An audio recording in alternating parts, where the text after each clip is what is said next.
can you kindly hit my music? Or the music that we have that we talked about before we got in here. Yes. That's right! Jerry did it! He signed the dude! CeeDee Lamb!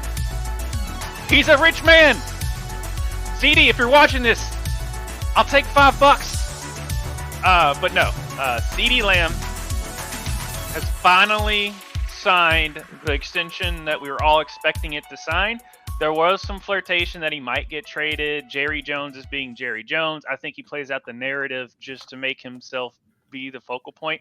The one thing Jerry's been really good at, other than not making an NFC championship in 29 years, is making Dallas a talking point for 29 years. But no, Cowboys All-Pro CeeDee Lamb reached by her, Adam Schefter, and everyone else. But Adam, I believe, was the first one to break it, so I have to give. And if he didn't, who knows? But those insiders are big on it. The first one to break it. They worked tirelessly to get it. But yeah, CeeDee Lamb reached agreement today on a record 4-year, $136 million deal that now makes him the second highest paid non-QB in NFL history. The deal includes a $38 million signing bonus, the largest ever given to a wide receiver. So Justin Jefferson and DJ Moore are right there. I forgot where I saw the actual list of the receivers, but those are the top three. Like I said, alluded to a show before about DJ Moore's contract, which is crazy when you're thinking of CeeDee Lamb and Justin Jefferson, where they are as far as the studs. You really don't think of DJ Moore, but that doesn't mean that DJ Moore doesn't mean that much because he is that good, especially what he showed last year without a really good competent. He hasn't done it with a competent quarterback his whole career. A couple of things to note is 4 big contracts are still out there as far as players. You have the Brandon Ayuk with the 49ers. That is a saga amongst itself. He was asking for a trade. It came out that Pittsburgh and the 49ers were close to a deal to get him to go. And I think they also were thinking about shipping him off to the Patriots, but Brandon Ayuk was like, no, I don't want to go to the Patriots. So it's like the guy wants to have his cake. Yeah, well, no, yeah, but he's also like thinking of he wants to go to a Super Bowl contender, but also get paid. Kind of having a cake and eating it too. And that's very tough to do. Sometimes you can, sometimes you can't. And then it's coming out now that the Commanders are. But I've seen a lot of scuttlebutt. I think what it's going to come down to is Ayuk's going to get paid by the 49ers. And then there's Trent Williams, the offensive lineman, which would arguably the greatest offensive lineman in the game right now. And much less probably up there as one of the greatest tight end offensive linemen to ever play the game with the 49ers. He is also holding out Hassan Reddick, defensive lineman / linebacker, depending on the scheme, with the Jets. Now, he came out and basically said, I want to trade, and the Jets were like, nah, fam. And so that's just a weird situation. It's just basically the Jets being the Jets on just screwing up everything they possibly can. And then Jamar Chase is holding out for the Bengals. Now, here's the thing with Jamar Chase. He still has 2 years left in his contract. Typically, next year is when you get the contract extension before you go into your final year of your contract, not 2 years before. So this is just a weird thing that I'm seeing. But I want to play this because this isn't accurate, but I'm going to guess this is the reaction of all 4 of these players calling their agent, especially Jamar Chase and Brandon Ayuk, who are also receivers, after CeeDee Lamb just got paid. I'm pretty sure this is Brandon Ayuk and at least Jamar Chase on the phone with their agent. Yeah, you guys fucking suck at your job. I'm gonna come down there and beat the fuck out of you, you fucking stupid bitch. All right, I'll be down in 10 minutes. Get ready. You better start stretching. I'm gonna fucking wear you out, dumbass. 10 minutes. Parking lot. Pussy. Yeah, you guys. So I'm gonna guess that's probably the conversation they had with their agents. Because I mean, the agents are the ones that are like, no, hold out, because we can get the money and stuff like that. Because if you don't know, basically the agents and the GMs are talking to each other. Really, the players basically are like, they kind of just sit back and keep stuff. They're really not in the negotiation. That's mainly just the GM and the agent. They really aren't really in the boardroom making those decisions. Because I mean, if you watched Hard Knocks. Now, we didn't see the back and forth between agent for DJ Moore, which was Drew Rosenhaus, who's Jerry Maguire was slightly based off of. Yes, Drew and Hosenhouse, everything is based off of him. He's got a nice little ego to him, but he does pretty well at his job. And then the GM, Ryan Poles. Anyway, and for the Bears, but he basically said, "Hey, get DJ up here," and basically came in. There was a bunch of his GM, all the guys were in the room. All DJ did was go up there, put ink to paper, and became a very rich man. So that's just kind of how negotiations work with that. And then, and of course, we're a couple weeks away from the NFL kickoff on Thursday.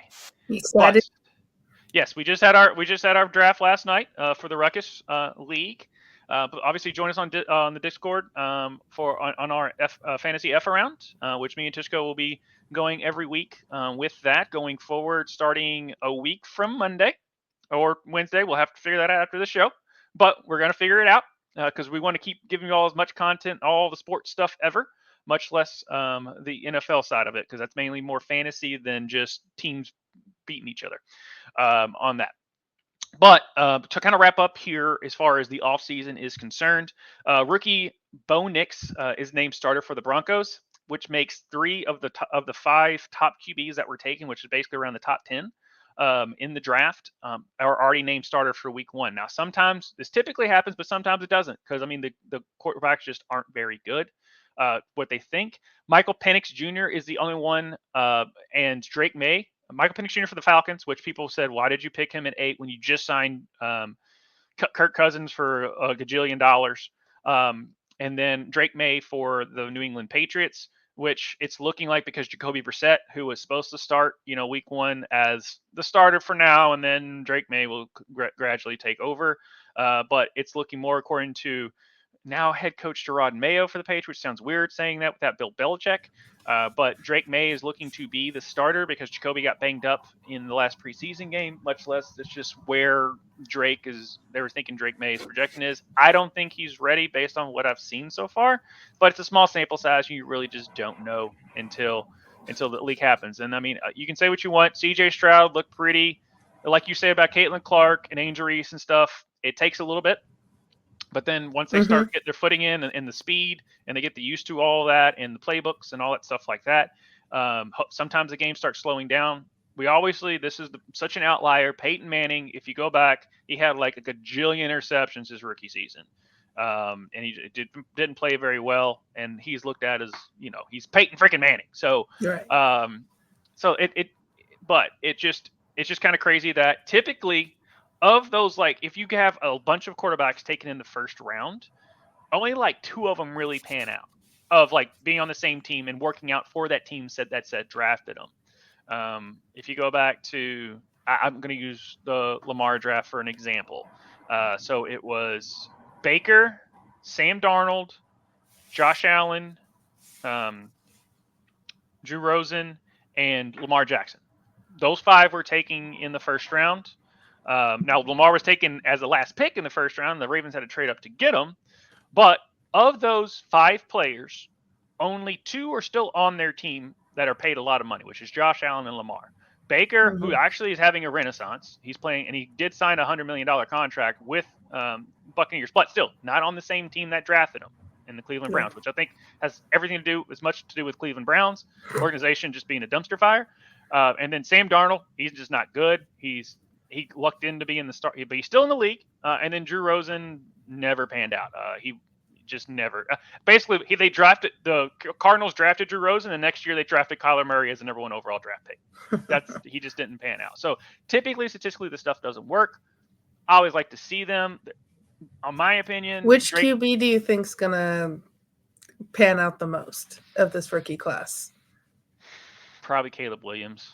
I mean, he seems to have everything that you would want. I'd say that about Trevor Lawrence, which he did sign a really big contract, but he's not the second coming of whatever that people were expecting him to. So of this, I'm expecting it to be. Caleb Williams is just seems like he has the tools. And you can say like, oh yeah, he kind of had a bad season last year. I think once it was kind of out of reach of, and he already won the Heisman the year before.